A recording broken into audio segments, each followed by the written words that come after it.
कि कहीं ना कहीं हमारा आईबी, हमारा इंटेलिजेंस ब्यूरो जो है या जो स्पेशल ब्रांच है ये फेलियर रहा, तभी ये जो है इतनी बड़ी घटनाएं घटित हुई है। तो गद्दार थे वो देश छोड़ के चले गए, जो वफादार थे वो इस देश में रह गए। ही बताते हैं चुनाव में हिंदू मुस्लिम कराकर वो सोच रहा है कि सरकार में आए, ये केंद्र सरकार का मनोबल कभी पूरा नहीं होगा। एक तरफ सरकार मुस्लिमों को आतंकवादी कह रही है और एक तरफ ये पहलगाम में जो हमला हुआ है, पहलगाम के हत्यारों को फांसी दे। क्या कहना चाह रहे हैं, ये लगा करके क्या साबित करना चाह रहे हैं? देखिए, ये हमारा जो मुल्क है, इंडिया कह लीजिए, भारत कह लीजिए, ये हमारा जो मुल्क है ये धर्मनिरपेक्ष राज्य है। और जो पहलगाम में जो घटनाएं घटित हुई है उसके लिए ना ही हिंदू समाज के लोग बल्कि इस देश के रहने वाले एक एक भारतीय, चाहे वो हिंदू हो, मुस्लिम हो, जैन हो, ईसाई हो, बुद्धिस्ट हो, पारसी हो, अमीर हो, गरीब हो, अगड़ा हो, पिछड़ा हो, सारे के सारे लोग जो हैं, जो वहाँ पर बेकसूरों की जो निर्मम हत्या की गई है उसकी जो है तो सारे समाज के लोग निंदा करते हैं।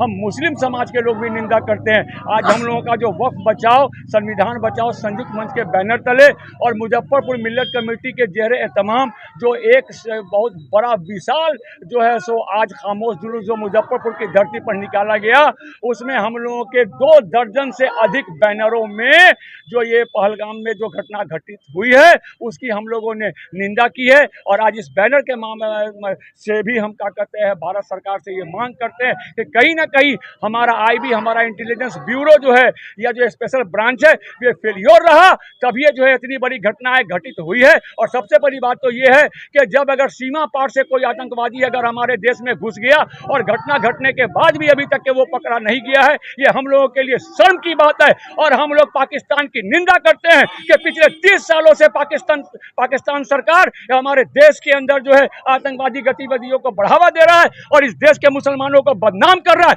अगर भारत सरकार को अगर हम लोगों की जरूरत है, हम सिविलियन की भी जरूरत है, तो हम सिविलियन भी बॉर्डर पर जाकर के पाकिस्तान को मुंह तोड़ जवाब देने के लिए तैयार। अगर पाकिस्तान जाने का अगर आपको मौका मिलेगा और सरकार भेजेगी तो क्या आप जाएंगे? हम लोगों के बदन में वही खून है जो हमारे दादा और परदादा के रगों में खून था, जब उन लोगों को एक मौका था 1947 में चॉइस करने का कि या तो पाकिस्तान जाएं या हिंदुस्तान जाएं। लेकिन हमारे दादा और परदादा ने इस देश के साथ गद्दारी नहीं की। जो गद्दार थे वो देश छोड़ के चले गए, जो वफादार थे वो इस देश में रह गए। और हम लोग जो हैं वो वफादार के पोता हैं या पर पोता है, मैं बता देना चाहता हूँ। और हम लोग के खून में भी वही खून दौड़ रहा है जो दादा और परदादा में था, जिन लोगों ने जो है पाकिस्तान को लात मारा और हिंदुस्तान को चूज करके पसंद करके हिंदुस्तान में रहना सही। फिर भी आप लोग को देशद्रोही बताया जा रहा है। अब वो कुछ लोग हैं जो देशद्रोही बताते हैं।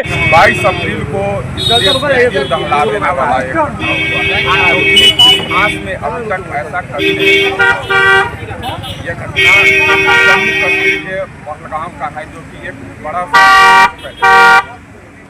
वहाँ पे आतंकवादियों के द्वारा हमला किया गया और इस हमले को केंद्र सरकार और मोदी मीडिया इसको जातीय और धार्मिक रूप दे रहे हैं। इसी पे बात करने के लिए हमारे साथ आरजेडी के नेता हैं। आइए हम जानना चाहेंगे क्या कहेंगे। हेलो, ये जो हमला जो हो रहा है, हमेशा मैं शुरू से आज तक का मैं कहूँगा, ये जो हमला हो रहा है ये हमेशा चुनाव के समय क्यों होता है, चुनाव के बाद क्यों नहीं होता है। ये भाजपा के रीजन में हुआ है। कंधार आईजी 814 लोगों का अपहरण, अक्षरधाम पर हमला, संसद पे हमला, अमरनाथ पे हमला, पुलवामा हमला, ऐसा क्यों हो रहा है। वो कश्मीर में जो है एक दुकान से ज़्यादा वहाँ पे फौज भरे हुए हैं, फिर भी अंदर कैसे गए आतंकवादी। हम कह रहे हैं ये सोची समझिए एक साजिश है।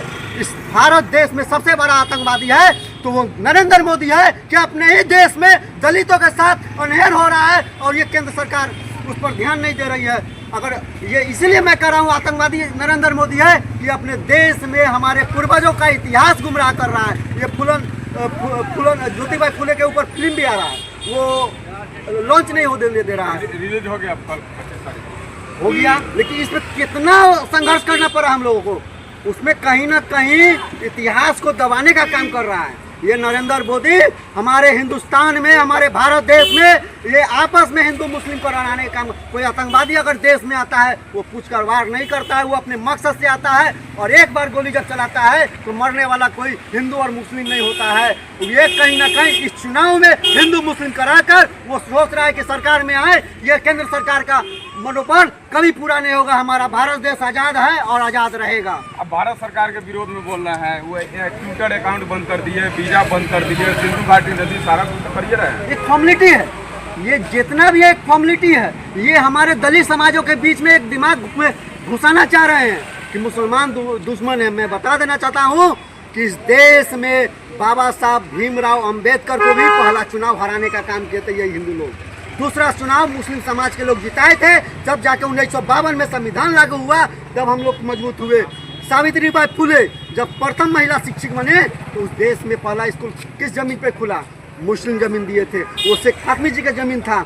हम लोग दलितों का सुरक्षा कब से मुस्लिम समाज, ये दलित समाज को जड़ से मिटाने का काम करना चाह रहे हैं। ये भाजपा सरकार प्योर दलित विरोधी सरकार है। भाजपा सरकार के विरोध में बोलिए आपको देशद्रोही कहेगा, मुस्लिम को आतंकवादी कहेगा। हम मरने को मिटने को तैयार हैं अपने दलित समाजों के लिए। ये भाजपा सरकार को इस देश से हटाने का काम करेंगे।